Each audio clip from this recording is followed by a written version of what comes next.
Alhamdulillahi Rabbil Alameen.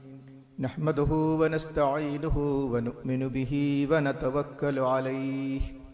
Wa na'udhu billahi min shururi anfusina wa min sayyiati a'malina. Man yahdihillahu fala mudilla lahu wa man yudlil fala hadiya lahu. أشهد أن لا إله إلا الله وأشهد أن محمدا عبده ورسوله أرسله بالهدى ودين الحق ليظهره على الدين كله ولو كره المشركون اللهم صل على محمد وعلى آل محمد أما بعد فإن خير الحديث كتاب الله وخير الهدي هدي محمد صلى الله عليه وسلم وشر الأمور محدثاتها فكل محدثة بدعة وكل بدعة ضلالة أعوذ بالله من الشيطان الرجيم يا أيها الذين آمنوا اتقوا الله حق تقاته ولا تموتن إلا وأنتم مسلمون يا أيها الناس اتقوا ربكم الذي خلقكم من نفس واحدة وخلق منها زوجها وبث منهما رجالا كثيرا ونساء واتقوا الله الذي تساءلون به والأرحام إن الله كان عليكم رقيبا يا أيها الذين آمنوا اتقوا الله وقولوا قولا سديدا يصلح لكم أعمالكم ويغفر لكم ذنوبكم ومن يطع الله ورسوله فقد فاز فوزا عظيما بسم الله الرحمن الرحيم يا أيها الذين آمنوا ادخلوا في السلم كافة ولا تتبعوا خطوات الشيطان إنه لكم عدو مبين. റബ്ബ് സുബ്ഹാനഹു വ തആലയുടെ നിയമനിർദ്ദേശങ്ങൾ ജീവിതത്തിൻ്റെ മുഴുവൻ മേഖലകളിലും പുലർത്തി പാലിച്ച് ജീവിക്കണമെന്ന് നമ്മെ ഏവരെയും ഓർമ്മപ്പെടുത്തുകയാണ്, വസിയ്യത്ത് ചെയ്യുകയാണ്. വിശുദ്ധ ഖുർആനിലെ നമ്മെ ഏറ്റവും കൂടുതൽ സ്നേഹിക്കുന്ന റബ്ബിൻ്റെ അഭിസംബോധനകളിൽ നാം കാതോർത്ത് ശ്രദ്ധിച്ച് ഹൃദയത്തിൽ തട്ടി അവൻ്റെ എല്ലാ കലാമിലെ ഓരോന്നും ശ്രദ്ധിക്കണം. അതിലേറ്റവും പ്രധാനമാണ് ഏതെങ്കിലും ഒരു സ്ഥലത്ത് യാ അയ്യുഹല്ലദീന ആമനു, ഈമാനുള്ളവരെ എന്ന് ഒരു വിളി വിളിച്ചാൽ അത് നമ്മെ ഓരോരുത്തരെയും നേരിട്ട് നമ്മുടെ ഒരു കാര്യം പറയാനുണ്ട്. നമ്മെ ഏറ്റവും കൂടുതൽ സ്നേഹിക്കുന്നത് നമ്മുടെ ഉമ്മയല്ല, നമ്മുടെ ഭാര്യയോ ഭർത്താവോ മകനോ മകളോ അല്ല. ആ ഭാര്യയെ നമുക്ക് നൽകിയ, ഉമ്മയെ നൽകിയ, ഉപ്പയെ നൽകിയ, അവരിലൂടെ ആ കാരുണ്യത്തെ നമുക്ക് നൽകിയ, അവരെ സൃഷ്ടിച്ച റബ്ബാണ് നമ്മെ ഏറ്റവും കൂടുതൽ സ്നേഹിക്കുന്നത്. റബ്ബ് സുബ്ഹാനഹു വ തആലയുടെ വിശേഷണങ്ങളിൽ പ്രധാനപ്പെട്ട ഒന്നാണ് അൽ വദൂദ്, ഏറ്റവും സ്നേഹമുള്ളവൻ. അപ്പൊ പലപ്പോഴും നമ്മളോട് ഒരാൾ ചോദിച്ചു, നിങ്ങൾ ഏറ്റവും കൂടുതൽ സ്നേഹിക്കുന്നത് ആരാണ് എന്ന് ചോദിച്ചാൽ അല്ലാഹു എന്ന് ഉത്തരം പറയാൻ ആ തരത്തിൽ റബ്ബിനെ നമ്മൾ അറിഞ്ഞിരിക്കണം. അല്ലെങ്കിൽ റബ്ബിനെ മനസ്സിലാക്കിയെടുത്ത് എന്തോ ഒരു തകരാറ് നമുക്ക് പറ്റി എന്നാണ് അർത്ഥം. അത് നമ്മുടെ കലിമത്തു ഷഹാദത്തിനെ ബാധിക്കും, ഈമാനോടുകൂടിയുള്ള മരണത്തെ ബാധിക്കും. അല്ലാഹു സുബ്ഹാനഹു വ തആല നമ്മെ ഓരോരുത്തരെയും കാത്തുരക്ഷിക്കുമാറാകട്ടെ. വിശുദ്ധ ഖുർആനിലെ 2-ാം അധ്യായമായ സൂറത്തു ബഖറയിൽ 208-ാമത്തെ ആയത്തിൽ റബ്ബിന്റെ അഭിസംബോധന യാ അയ്യുഹല്ലദീന ആമനു, ഈമാനുള്ളവരെ, സത്യവിശ്വാസികളെയാണ്. ഉദ്ഖുലൂ ഫിസ്സിൽമി കാഫ, നിങ്ങൾ പൂർണ്ണമായും അല്ലാഹുവിന് കീഴൊതുങ്ങുക, നിങ്ങൾ ഇസ്ലാമിലേക്ക് പൂർണ്ണമായും പ്രവേശിക്കുക. വലാ തത്തബിയു ഖുതുവാത്തി ശൈത്താൻ, ഷെയ്ത്താന്റെ കാലടികളെ നിങ്ങൾ പിൻപറ്റി പോകരുത്. കാരണം എന്താണ്? അവൻ ഇന്നഹു ലക്കും അദുവ്വും മുബീൻ, അവൻ നിങ്ങളുടെ വ്യക്തമായ ശത്രുവാണ് എന്നാണ് റബ്ബ് സുബ്ഹാനഹു വ തആല പഠിപ്പിക്കുന്നത്.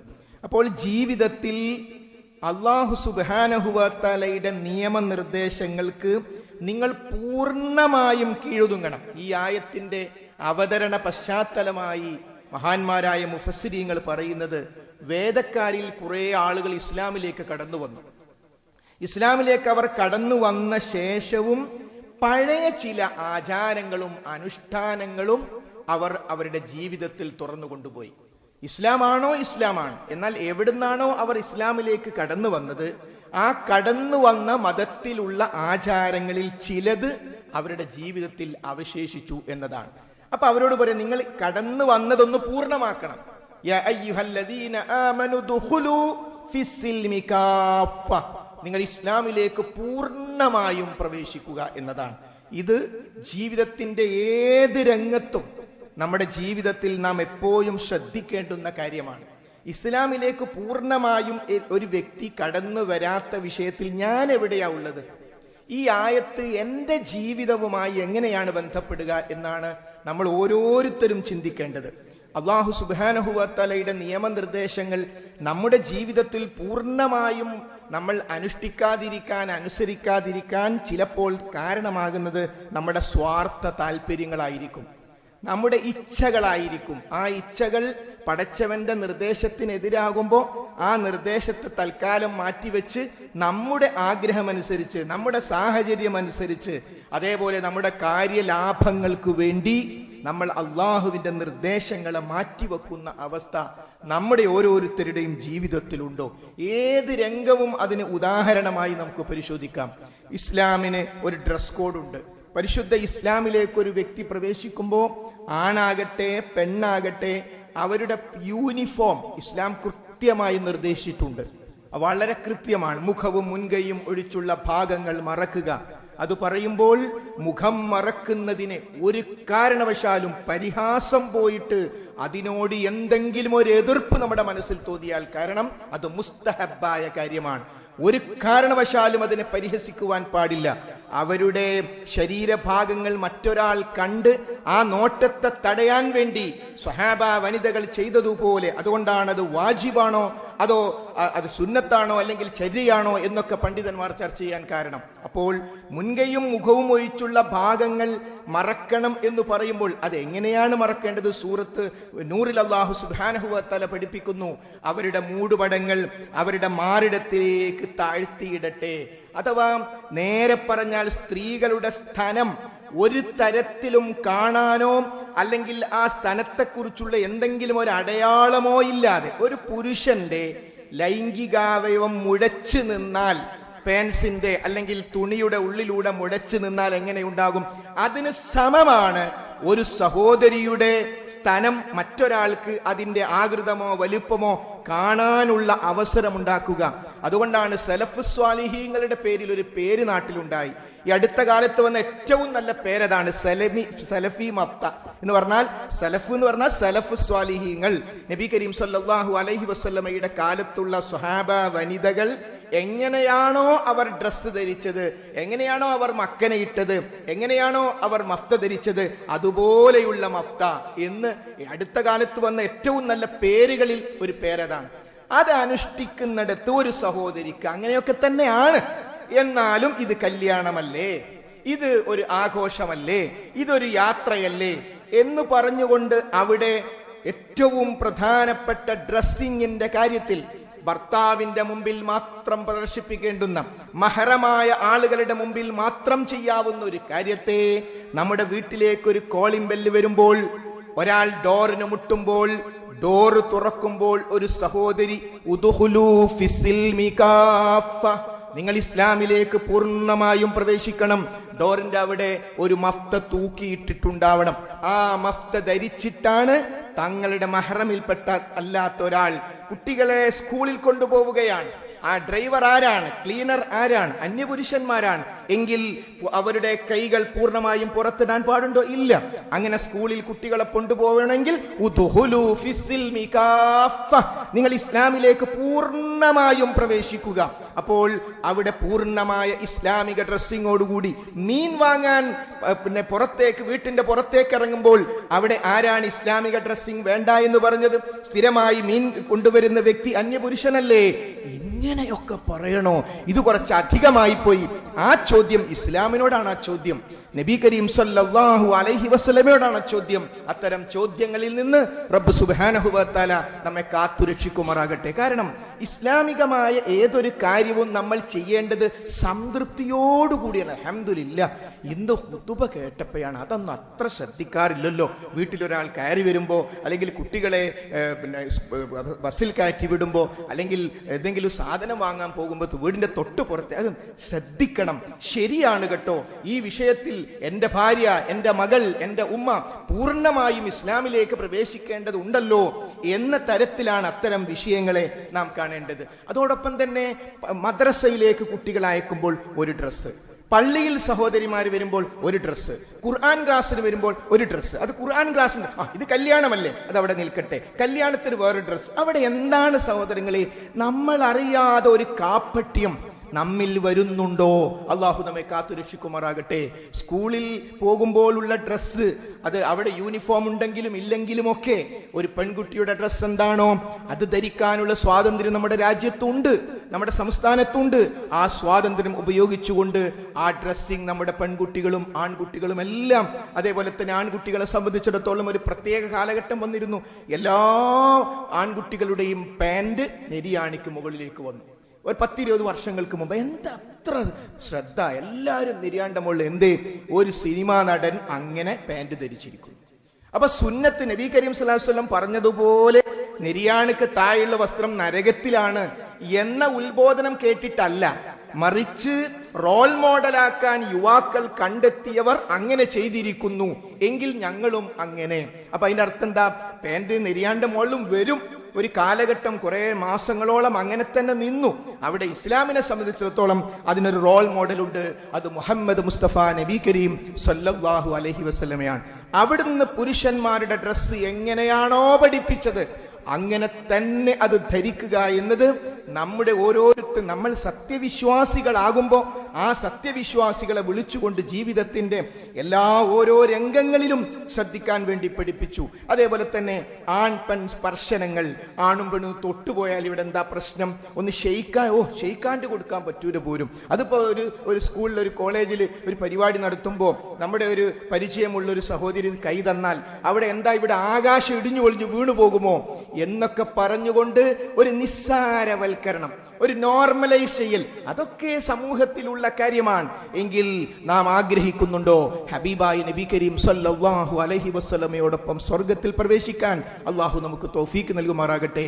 ആ റസൂലുള്ളാഹി സ്വല്ലല്ലാഹു അലൈഹി വസല്ലം പറയുന്നു, ലഅൻ യുതഅന ഫീ റഅസി അഹദികും, നിങ്ങളിൽ ഒരു ഫീ റഅസി അഹദികും ബിമഖ്യത്തിൻ മിൻ ഹദീദിൻ ഖൈറുൻ ലഹു മിൻ അൻ യമസ്സ ഇംറഅതൻ ലാ തഹില്ലു ലഹു. നിങ്ങളിൽ ഒരു വ്യക്തി, ആ വ്യക്തിയുടെ തലയിൽ ഇരുമ്പ് കൊണ്ടുള്ള ഒരു ആണി അടിച്ച് കയറ്റുന്നതിനേക്കാളും അതാണ് നിങ്ങൾക്ക് ഒരു അന്യ സ്ത്രീയെ നിങ്ങൾ സ്പർശിക്കുന്നതിനേക്കാൾ നിങ്ങൾക്ക് നല്ലത്. ഒരു വെറുതെ നമ്മൾ സങ്കല്പിക്കുക, ഒരു ആണി എടുക്കുക, ഒരു ഇരുമ്പിന്റെ കഷ്ണം എടുക്കുക, നമ്മുടെ തലയുടെ മുകളിൽ ഒരു ഒറ്റയടി. ആലോചിക്കാൻ പറ്റുമോ അത്? എങ്കിൽ അതാണ് നിങ്ങൾക്ക് നല്ലത്. എന്തിനേക്കാൾ? ഒരു അന്യ സ്ത്രീയെ നിങ്ങൾ സ്പർശിക്കുന്നതിനേക്കാൾ സ്ട്രോങ് ആയിപ്പോയി തോന്നുന്നുണ്ടോ? പറഞ്ഞതാരാ? അശ്ഹദു അന്ന മുഹമ്മദർ റസൂലുള്ളാഹ്. ഇപ്പൊ ബാങ്ക് കൊടുത്തപ്പോ നമ്മൾ കേട്ടു, ആ റസൂലുള്ളാഹി സ്വല്ലല്ലാഹു അലൈഹി വസല്ലമാണ് ആ നിർദ്ദേശം നമുക്ക് നൽകിയിട്ടുള്ളത്. അപ്പൊ സഹോദരന്മാരെ, നമ്മളൊരു പക്ഷേ നിസ്സാരമായി കാണുന്ന കാര്യങ്ങൾ ഇസ്ലാം അതിഗൗരവത്തോടുകൂടി, കാരണം തിന്മയെ തടയുക മാത്രമല്ല ഇസ്ലാം ചെയ്തത്, തിന്മയിലേക്കുള്ള എല്ലാ വാതിലുകളും ഇസ്ലാം അടച്ചു കളഞ്ഞു. അത് ഇസ്ലാം എന്നത് ഓരോ വ്യക്തിയുടെയും സുരക്ഷിതത്വത്തിന് വേണ്ടിയാണ് റബ്ബ് സുബ്ഹാനഹു വ തആല നൽകിയിട്ടുള്ളത്. ജീവിതത്തിന്റെ പൊതുമേഖലകളിലേക്ക് ഇറങ്ങുമ്പോൾ ഇസ്ലാം പറഞ്ഞു, കുലു വശ്റബു വലാ തുസ്രിഫു, നിങ്ങൾ തിന്നോളൂ, നിങ്ങൾ കുടിച്ചോളൂ, നിങ്ങൾ ഇസ്രാഫ് കാണിക്കരുത്. തിന്നണം കുടിക്കണമെന്ന് പടച്ചോൻ പ്രത്യേകം കൽപ്പിച്ചിട്ടില്ലെങ്കിലും നമ്മൾ ഇന്ന് ഉച്ചക്ക് ഭക്ഷണം കഴിക്കും. പക്ഷെ അവിടെ നിർദ്ദേശം എന്താ? കുലു വശ്റബു വലാ തുസ്രിഫു, നിങ്ങൾ ഇസ്രാഫ് കാണിക്കരുത്, നിങ്ങൾ അമിതവ്യയം കാണിക്കരുത്. കാരണം എന്താ? വിശുദ്ധ ഖുർആൻ തന്നെ പറയുന്നു, ഇന്നൽ മുബദ്ദിരീന കാനൂ ഇഖ്വാനശ് ശയാത്തീൻ, അമിതവ്യയം കാണിക്കുന്നവർ ശൈത്താന്റെ കൂട്ടാളികളാണ്. നമ്മൾ ധൂർത്തിലേക്ക് പോകുമ്പോൾ, ആഡംബരത്തിലേക്ക് പോകുമ്പോൾ നമ്മൾ ഒരാളുടെ സുഹൃത്തായി മാറുന്നു. അത് നമ്മെ വഞ്ചിക്കാൻ കാത്തിരിക്കുന്ന ജിന്നുവർഗത്തിൽപ്പെട്ട നമുക്ക് കാണാൻ കഴിയാത്ത പിശാചിന്റെ കൂട്ടാളികളായിട്ടാണ് നാം മാറുന്നത്. അതുകൊണ്ട് നിങ്ങൾ അങ്ങനെ മാറരുത് എന്നതാണ്. അപ്പോൾ നമ്മുടെ ജീവിതത്തിന്റെ ഏതെങ്കിലും ഒരു രംഗത്ത്, അത് ഡ്രസ്സിന്റെ രംഗത്താകട്ടെ, ഭക്ഷണത്തിന്റെ കാര്യത്തിലാകട്ടെ, വാഹനത്തിന്റെ കാര്യത്തിലാകട്ടെ, വീട്ടിൽ നടക്കുന്ന ഫംഗ്ഷനുകളിലാകട്ടെ, പടച്ചോനെ എനിക്കൊരു ജീവിതേ ഉള്ളൂ, ഞാൻ ഈ ഇടപെടുന്ന ഒരു വിഷയത്തിലും ദൂർത്ത് വരുതറ, അത് വേറെ ആരും നമ്മളെ ഉപദേശിക്കേണ്ട കാര്യമല്ല. നമ്മുടെ ഇസ്ലാം പൂർത്തിയാകണം. നിങ്ങൾ അള്ളാഹുവിന്റെ നിർദ്ദേശങ്ങൾ പരിശുദ്ധ ഇസ്ലാമിലേക്ക് പൂർണ്ണമായി നിങ്ങൾ ശൈത്താന്റെ കാലടികളെ നിങ്ങൾ ഒരിക്കലും പിന്തുടരാൻ പാടില്ല. അപ്പോൾ ധൂർത്ത് നമ്മുടെ ജീവിതത്തിലേക്ക്, അപ്പൊ വീടുകളിൽ നമ്മുടെ വിഷയങ്ങൾ വരുമ്പോ നമ്മളെല്ലാവരെയും ബോധവില്ല, നമ്മുടെ പ്രിയപ്പെട്ട ഭാര്യയോട്, മക്കളോട്, എല്ലാവരോടും പറയണം, നമ്മൾ ഈ കാര്യം, ഇന്നൊരു ഫംഗ്ഷൻ നടക്കുമ്പോൾ നമ്മൾ ആ കാര്യം ശ്രദ്ധിക്കേണ്ടതുണ്ട്. അതേപോലെ തന്നെ പലിശ, നമ്മുടെ ജീവിതത്തിന്റെ ഏതെങ്കിലും ഒരു സാമ്പത്തിക രംഗത്ത് പലിശയുടെ ടച്ച് ഉണ്ടോ, അത് നമ്മളെ അസ്വസ്ഥമാക്കേണ്ട വിഷയമാണ്. പടച്ചോനെ, ഇതിൽ നിന്ന് എനിക്ക് എങ്ങനെ രക്ഷപ്പെടാം? ആരെങ്കിലും അല്ലാഹുവിനെ സൂക്ഷിച്ചാൽ, നരകത്തെ പേടിച്ച് ജീവിക്കാൻ ഒരു വ്യക്തി തീരുമാനിച്ചാൽ പടച്ചോൻ പറയാണ് യജഅൽ ലഹു മഖ്റജ, പടച്ചോൻ അവന് മാർഗം അങ്ങോട്ട് തുറന്നു കൊടുക്കും. അതൊന്നും ഇപ്പം നടക്കൂല. ജീവിക്കണ്ടേ, എല്ലാവരും അങ്ങനല്ലേ? ഇവിടെ പലിശയായിട്ട് ബന്ധമില്ലാത്ത ആരാണുള്ളത്? പലിശയുമായി ബന്ധമില്ലാത്ത കോടിക്കണക്കിന് സത്യവിശ്വാസികൾ ഇവിടെയുണ്ട്, ഒരു സംശയവും വേണ്ട. അതുകൊണ്ട് ഏതൊരേർപ്പാടിലേക്ക് വരുമ്പോഴും പടച്ചോന്റെ ബറക്കത്ത് നഷ്ടപ്പെട്ട് എനിക്ക് ഉന്നമനം ഉണ്ടാകാൻ വേണ്ടി റസൂലുള്ളാഹി സ്വല്ലല്ലാഹു അലൈഹി വസല്ലം സ്വന്തം മാതാവിനെ വ്യഭിചരിക്കലാണ് പലിശയുടെ ഏറ്റവും ചെറിയ ഇനം എന്ന് പഠിപ്പിച്ചിട്ടുണ്ടെങ്കിൽ ആ മാർഗത്തിലേക്ക് ഞാൻ ഇല്ല എന്ന് ഉറച്ച് തീരുമാനിക്കുമ്പോൾ ചർച്ചകൾ വരും, എങ്ങനെ നമുക്ക് പലിശയുടെ ടച്ചില്ലാതെ മുന്നോട്ട് പോകാം എന്ന്. അപ്പൊ ആ നിലക്ക് ആ സാമ്പത്തിക രംഗത്ത് സക്കാത്ത്, നമ്മുടെ ഭാര്യയുടെ, നമ്മുടെ സ്വർണത്തിന്റെ അല്ലെങ്കിൽ കച്ചവടത്തിന്റെ സക്കാത്ത് അശ്രദ്ധമായി പോയിട്ടുണ്ടോ? അശ്രദ്ധമായി പോയിട്ടുണ്ടെങ്കിൽ അത് നമ്മളുടെ ഖബർ ജീവിതത്തെയാണ് ബാധിക്കുക, അത് നമ്മുടെ പരലോകത്തെ വിചാരണയാണ് ബാധിക്കുക, അത് നമ്മുടെ ഓരോരുത്തരുടെയും പേഴ്സണൽ പ്രശ്നമാണ്. അത് ഇവിടെ സക്കാത്ത് കമ്മിറ്റിയിലേക്ക് പൈസ കിട്ടാനല്ല, പാവങ്ങൾക്ക് വീടുണ്ടാക്കാനല്ല സക്കാത്ത്. പാവങ്ങൾക്ക് വീടുണ്ടാകും സക്കാത്ത് കൊടുത്താൽ. സക്കാത്തിന്റെ ഉദ്ദേശ്യം ചികിത്സ കൊടുക്കുക എന്നതല്ല അടിസ്ഥാനപരമായി, പാവപ്പെട്ടവർക്ക് വീടുണ്ടാവുക എന്നതല്ല അടിസ്ഥാനപരമായി. സക്കാത്തിന്റെ ഉദ്ദേശ്യം ഒരാളുടെ ഇസ്ലാം പൂർത്തിയായി അയാൾ സ്വർഗത്തിലെത്തി എന്ന് ഉറപ്പുവരുത്തലാണ്. ഇസ്ലാം കാര്യം 4-ൽ അവസാനിക്കാതെ 5-ൽ എത്തിക്കലാണ് സക്കാത്തിന്റെ പ്രധാനപ്പെട്ട ലക്ഷ്യം. ആ സക്കാത്ത് കൊടുക്കുമ്പോൾ പാവപ്പെട്ടവന് കിട്ടും, അവന് വീടുണ്ടാകും, ചികിത്സക്ക് ഉപകാരപ്പെടും, എല്ലാം ചെയ്യും. അത് രണ്ടാമത്തെ കാര്യമാണ്. നമ്മളുടെ ഇസ്ലാം പൂർത്തിയായി നമ്മൾ സ്വർഗത്തിന് അർഹരായി ഖബറിൽ വെച്ച് ശിക്ഷക്ക് അർഹരാകാതിരിക്കുക എന്നതാണ് സക്കാത്തിന്റെ ഏറ്റവും പ്രധാനപ്പെട്ട വിഷയം. അപ്പൊ സക്കാത്തിന്റെ വിഷയത്തിൽ നമുക്ക് തകരാറുണ്ടോ? നമ്മൾ ഈ ആയത്തോതുക, യാ അയ്യുഹല്ലദീന ആമനു ദുഖുലൂ ഫിസ്സിൽമി കാഫ, പടച്ചോൻ എന്നോട് പറഞ്ഞിട്ടുണ്ടല്ലോ, എടോ ഇസ്ലാമിലേക്ക് പൂർണ്ണമായും ഒന്ന് പ്രവേശിക്ക്. അപ്പൊ ആ ആയത്ത് എന്നോടാണ്, എന്റെ വിഷയത്തിലാണ്. എനിക്ക് ആ വിഷയത്തിൽ ഇനിയും ധാരാളം തരത്തിലുള്ള മാറ്റങ്ങൾ വരാനുണ്ട് എന്ന അർത്ഥത്തിൽ. മറ്റൊരു ഉദാഹരണം, അയൽപക്കം. നമ്മുടെ അയൽവാസികളുമായി നാം എങ്ങനെ, അയൽപക്കവുമായി ബന്ധപ്പെട്ട വിഷയത്തിൽ നമ്മുടെ ഇസ്ലാം പൂർണ്ണമാണോ? നബി കരീം സല്ലല്ലാഹു അലൈഹി വസല്ലം ജൂതനായ, നമ്മളേറ്റവും കൂടുതൽ വെറുക്കേണ്ടുന്ന, ആദർശപരമായ കാരണങ്ങളാൽ തന്നെ ഏറ്റവും കൂടുതൽ വെറുക്കേണ്ടുന്ന വിഭാഗമാണ് ജൂതന്മാർ. ആ ജൂതനായ അയൽവാസി, ആ അയൽവാസിയുടെ അടുത്തായിരുന്നു റസൂലുള്ളാഹി സ്വല്ലല്ലാഹു അലൈഹി വസല്ലമയുടെ പടയങ്കി അവിടുന്ന് പണയം വെച്ചത്. മനുഷ്യൻ എന്ന തരത്തിലുള്ള ബന്ധം. അയൽവാസി ജൂതനാണെങ്കിലും മനുഷ്യനാണ്. ആ ജൂതന്റെ ജഡശരീരം കൊണ്ടുപോകുമ്പം റസൂലുള്ള എഴുന്നേറ്റ് നിന്നു. ആ ജഡശരീരത്തോടുള്ള ആദരവായിരുന്നു അത്. അപ്പോൾ അയൽവാസി ഏത് പാർട്ടിക്കാരനാകട്ടെ, ഏത് ജാതിക്കാരനാകട്ടെ, ഏത് മതക്കാരനാകട്ടെ, ഒരു വിശ്വാസിക്ക് അയൽവാസിയാണ്. അയൽപക്കത്തെക്കുറിച്ചുള്ള നിർദ്ദേശങ്ങൾ നബി കരീം സല്ലല്ലാഹു അലൈഹി വസല്ലം നൽകുന്നത് കേട്ടിട്ട് സ്വഹാബികൾ പറയാണ്, ഞങ്ങൾ സ്വത്ത് ഓഹരി വെക്കുമ്പോൾ ഒരു ഭാഗം അയൽവാസികൾക്ക് കൊടുക്കണമെന്ന് റസൂലുള്ള പറയോ, ഞങ്ങൾ പേടിച്ചു പോയി. നമ്മൾ സ്വത്ത് ഓഹരി വെക്കുമ്പോൾ വ്യത്യസ്ത ആൾക്കാർക്ക് അനന്തരാവകാശ സ്വത്തുണ്ട്. ആ സ്വത്തിൽ ഒരു വിഹിതം അയൽവാസിക്ക് കൊടുക്കേണ്ടി വരുമോ എന്നവർ ചിന്തിച്ചിട്ടുണ്ടെങ്കിൽ എത്രമാത്രം അഭേദ്യമായ ബന്ധം. അതുകൊണ്ട് അയൽവാസികൾ എല്ലാവരും എല്ലാ കാര്യങ്ങളെ കുറിച്ച് വിവരമുള്ളവരായിരിക്കില്ല. അവര് പരലോക വിശ്വാസികളായിരിക്കില്ല. നമ്മൾ പരലോക വിശ്വാസികളാ. നമുക്ക് സ്വർഗത്തിൽ പോകണമെങ്കിൽ അവരുമായുള്ള ബന്ധം നമുക്ക്. നിങ്ങളെന്തായി, എനിക്കൊരു അയൽവാസി ഉണ്ട്, വേസ്റ്റ് വെള്ളം എന്റെ പറമ്പിൽക്ക ഒഴുക്കുന്നു, അവനോട് വേസ്റ്റ് വെള്ളം അവർ ഒഴുക്കുന്നു, ശരിയാണ്. പക്ഷേ അവരോട് പിണങ്ങി നിൽക്കാനോ അവരുമായി അകലാനോ നമുക്ക് യാതൊരു തരത്തിലും പറ്റില്ല. ആ വേസ്റ്റ് വെള്ളം ഒഴുക്കുന്നത് ശരിയല്ലല്ലോ എന്ന് ചിന്തിക്കുന്ന തരത്തിലേക്ക് നമ്മുടെ ബന്ധം ശക്തമാകണം. നീ തിന്മയെ ഏറ്റവും നല്ലതുകൊണ്ട് നേരിടുക.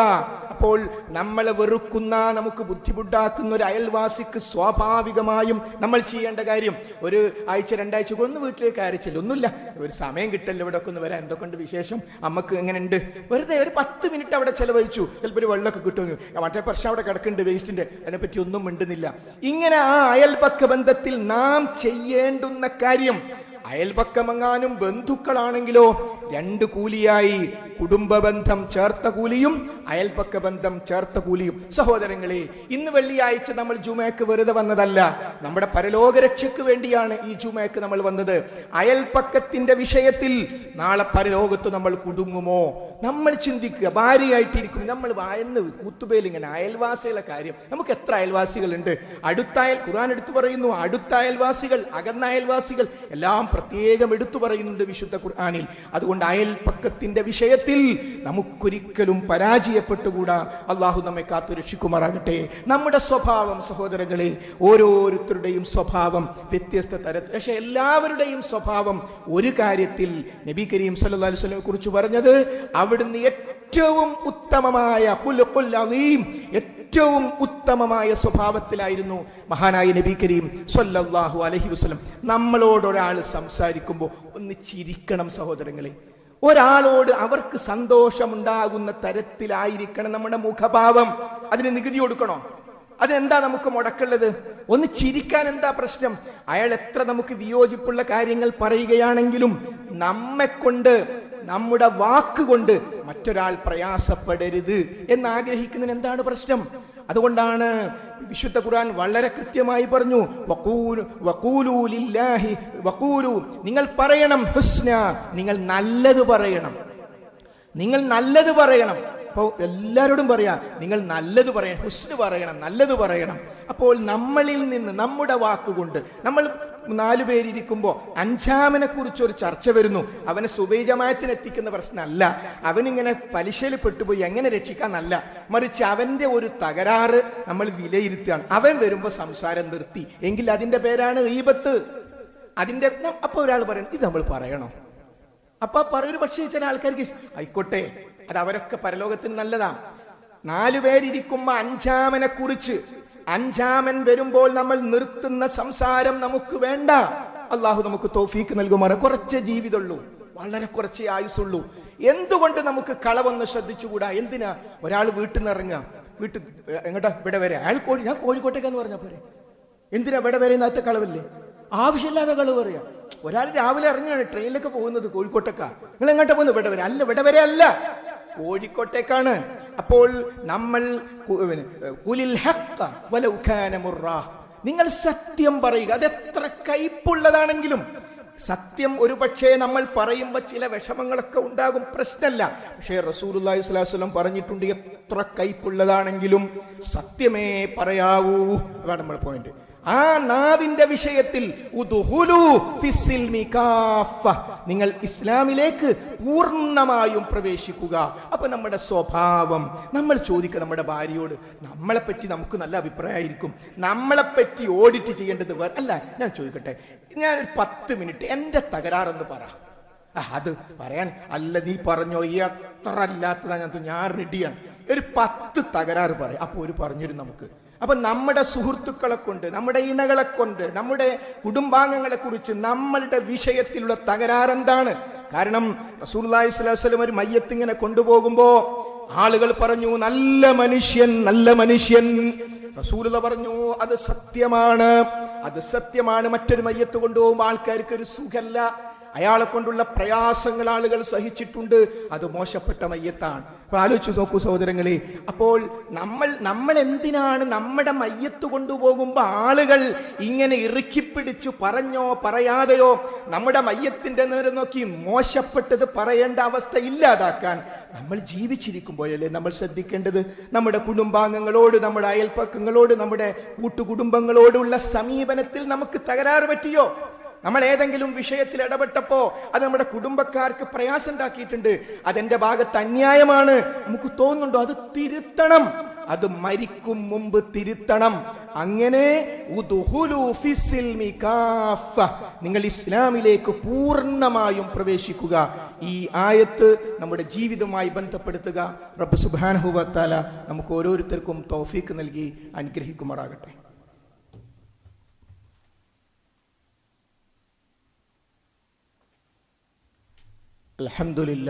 അൽഹംദുലില്ലാഹി റബ്ബിൽ ആലമീൻ വസ്സലാത്തു വസ്സലാമു അലാ റസൂലിഹിൽ അമീൻ വഅലാ ആലിഹി വസ്സഹ്ബിഹി അജ്മഈൻ. അമ്മാ ബഅദ്. ഒരിക്കൽ കൂടി റബ്ബ് സുബ്ഹാനഹു വ തആലയുടെ നിയമനിർദ്ദേശങ്ങൾ ശ്രദ്ധിക്കണം, സൂക്ഷിക്കണമെന്ന് ഓർമ്മപ്പെടുത്തുകയാണ്. സഹോദരീ സഹോദരങ്ങളെ, നമ്മൾ ജീവിതത്തിൽ വരുത്തേണ്ട മാറ്റങ്ങളെ കുറിച്ച്, നമ്മുടെ മക്കളെക്കുറിച്ച്, ഇണകളെക്കുറിച്ചൊക്കെ സംസാരിക്കുമ്പോൾ ഇതൊക്കെ ശരിയാണ്, ഇങ്ങനൊക്കെ തന്നെയാണ് വേണ്ടത്. പക്ഷേ എൻ്റെ മക്കൾ, എൻ്റെ വീട്ടിലെ അവസ്ഥ, എൻ്റെ ഭർത്താവിൻ്റെ ഭാര്യയുടെ അവസ്ഥ എന്ന് പറഞ്ഞ് ഒരു പക്ഷേ നമുക്കിത് പ്രാവർത്തികമാക്കുന്നിടത്ത് ചില തടസ്സങ്ങൾ ഉണ്ടായേക്കാം. ആ തടസ്സങ്ങളും നീക്കേണ്ടത് നമ്മൾ തന്നെയാണ്. വിശ്വാസികളെ വിളിച്ചുകൊണ്ട് അല്ലാഹു സുബ്ഹാനഹു വ തആല പറയുന്നു, ഖൂ അൻഫുസകും വ അഹ്ലീകും നാറ. നിങ്ങൾ നിങ്ങളുടെയും നിങ്ങളുടെ അഹ്ലുകാരുടെയും ശരീരങ്ങളെ നരകത്തിൽ നിന്ന് കാത്തു രക്ഷിക്കണം. അപ്പോൾ ഈ പ്രശ്നങ്ങൾക്കൊക്കെയുള്ള പരിഹാരം എന്താണ്? വീട്ടിൽ നിന്ന് തുടങ്ങുക എന്നതാണ്. നമ്മൾ ഇന്ന് ജുമുഅ കഴിഞ്ഞ് നമ്മുടെ ഏർപ്പാടൊക്കെ നമ്മൾ പോകുന്ന ഒരു സ്ഥലമുണ്ട്, അതാണ് വീട്. ഇസ്ലാം അതിന് കൊടുത്ത പേര് മസ്കൻ എന്നാണ്, സമാധാനത്തിന്റെ കേന്ദ്രം. പഞ്ചായത്ത് ഓഫീസും വില്ലേജ് ഓഫീസും സ്കൂളും ഒക്കെ 4 മണിക്കും 5 മണിക്കും അടക്കും, താക്കോലെടുത്ത് കൊണ്ടുകൊടുക്കും. അതേപോലെയുള്ള ഒരു ബിൽഡിംഗ് അല്ല വീടെന്ന് പറയുന്നത്. വീടിന് ഇസ്ലാം വലിയ പ്രാധാന്യം നൽകിയിട്ടുണ്ട്.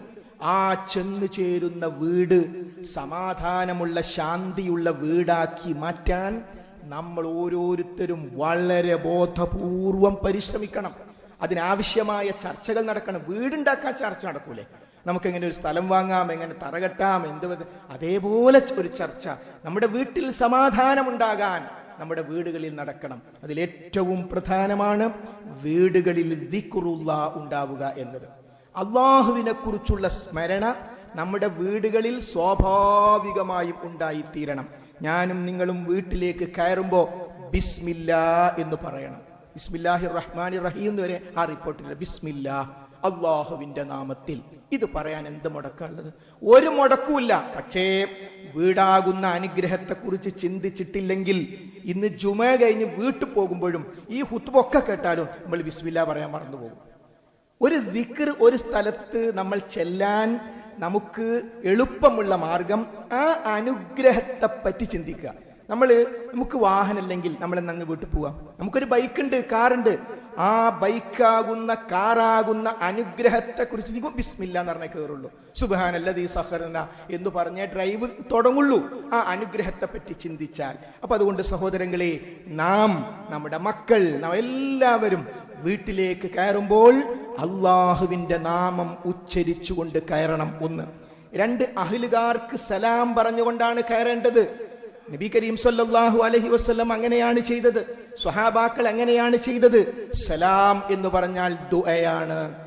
അതുകൊണ്ടാണ് ചിലരെങ്കിലും പറഞ്ഞതൊക്കെ ശരിയാണ്, എന്നാലും ആ കോലായിരിക്കുന്ന വാപ്പനോട് അസ്സലാമു അലൈക്കും എന്ന് പറഞ്ഞ് ഞാൻ കേറുന്നത് എനിക്ക് ആലോചിക്കാൻ പറ്റുന്നില്ല.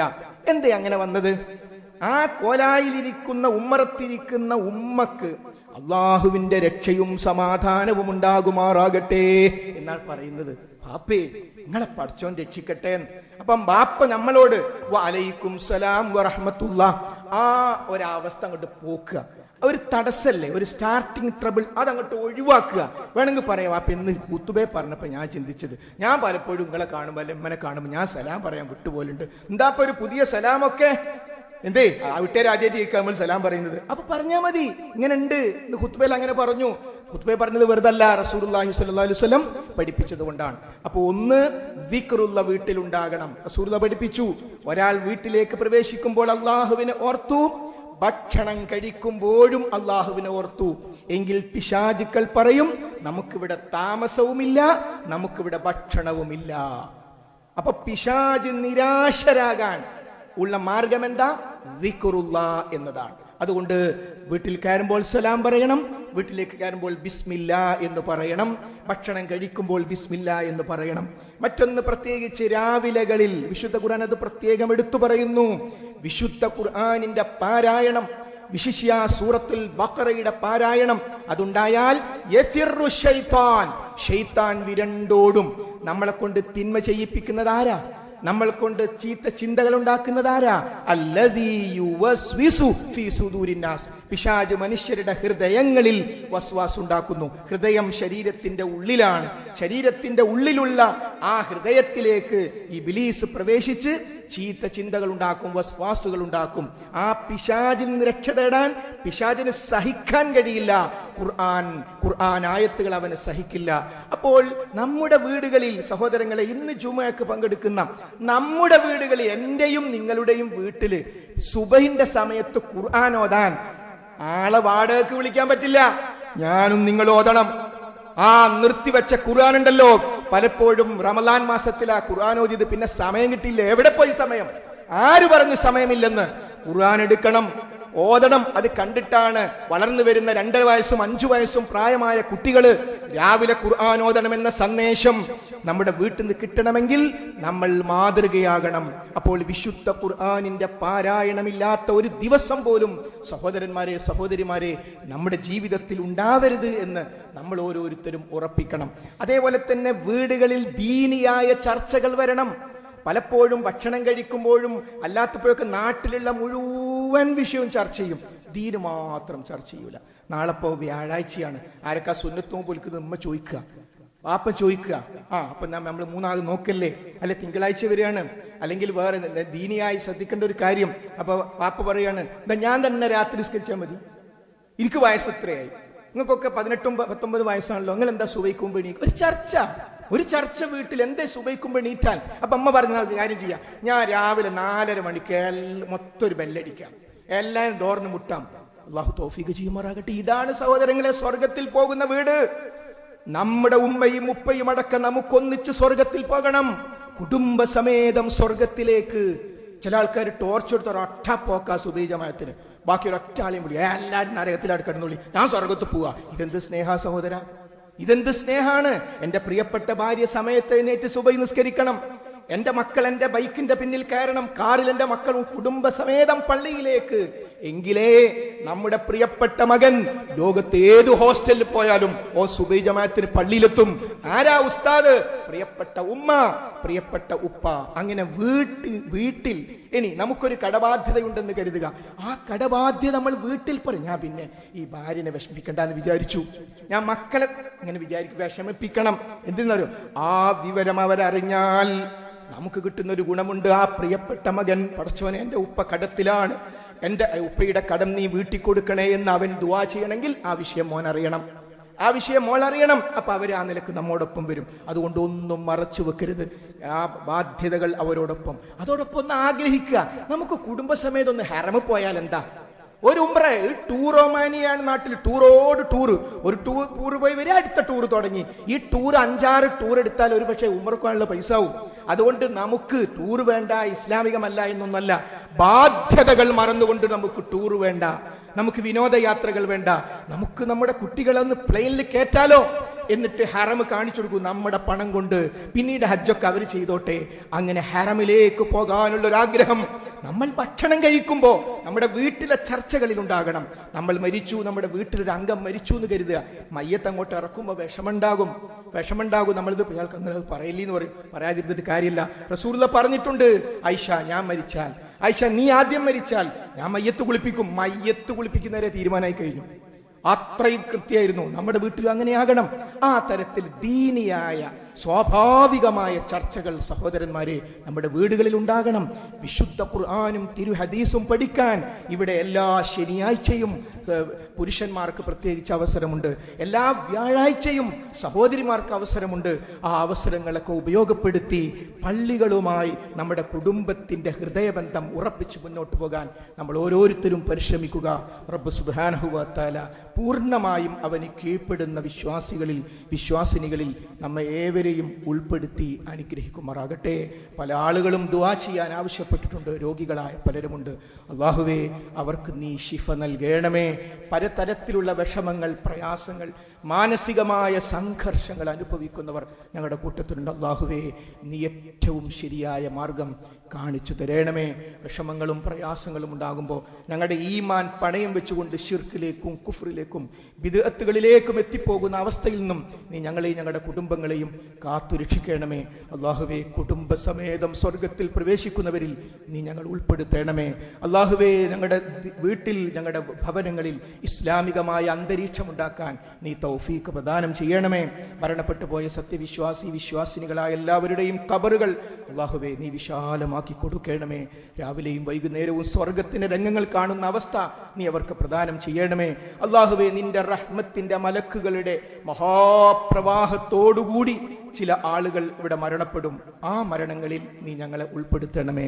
അല്ലാഹുമ്മ ഗ്ഫിർ ലിൽ മുഅ്മിനീന വൽ മുഅ്മിനാത്ത് വൽ മുസ്ലിമീന വൽ മുസ്ലിമാത്ത് അൽഅഹ്യാഇ മിൻഹും വൽ അംവാത്ത് ഇന്നക മുജീബുദ് ദഅവാതി യാ ഖാദിയൽ ഹാജാത്ത് റബ്ബനാ ലാ തുസിഗ് ഖുലൂബനാ ബഅദ ഇദ് ഹദൈതനാ വഹബ് ലനാ മിൻ ലദുൻക റഹ്മ ഇന്നക അൻതൽ വഹ്ഹാബ് اللهم أجرنا من النار ربنا آتنا في الدنيا حسنة وفي الآخرة حسنة وقنا عذاب النار آمين آمين برحمتك يا أرحم الراحمين.